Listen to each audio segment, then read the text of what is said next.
le mot liminaire, qui peut être remplacé par un autre adjectif qui est animaux commensaux, mais tout simplement d'avoir, par rapport à tous ces animaux, une approche plus bienveillante, je dirais.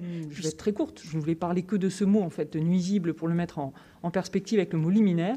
Je ne suis pas choquée, je trouve même plutôt ça enthousiasmant. Mais il y a un moment, il faut quand même se poser la question de savoir si on veut parler plutôt des personnes et savoir comment on veut aider les personnes qui vivent avec les rats, qui vivent avec des puces de lit, qui vivent avec des punaises de lit.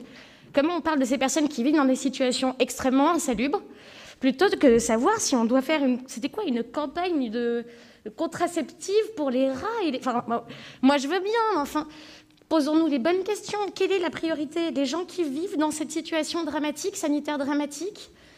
C'est ça, enfin, pour moi, c'est la vraie question. C'est comment on les accompagne eux, comment on les aide eux, pas comment on aide le rat à trouver un meilleur chaos dans je ne sais quel appartement ou dans je ne sais quelle cave. Enfin, je suis désolée, mais je reviens un peu aux basiques et aux fondamentaux, mais j'aimerais, chers collègues, qu'on se reconcentre sur les vraies priorités, celles des gens qui sont dans des situations catastrophiques, celles des gens qui vivent dans les situations insalubres, et peut-être pas celle de la puce de nid qui squatte l'oreiller de notre voisine et où on doit se demander si on doit l'appeler voisine, colocatrice ou j'en sais rien. Je trouve que ça n'a aucun sens, et j'aimerais qu'on se retrouve à peut-être parler des vraies questions d'humanité et de solidarité, déjà envers celles et ceux qui vivent dans des situations qu'aucun de nous n'accepterait. Voilà.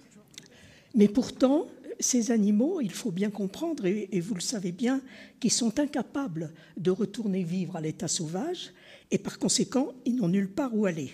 J'évoque une régulation douce, parce que c'est l'unique moyen de pouvoir, si je peux employer ce verbe, cohabiter au long cours avec ces animaux. Mais je me demande si on n'est pas en train de dérailler un peu là.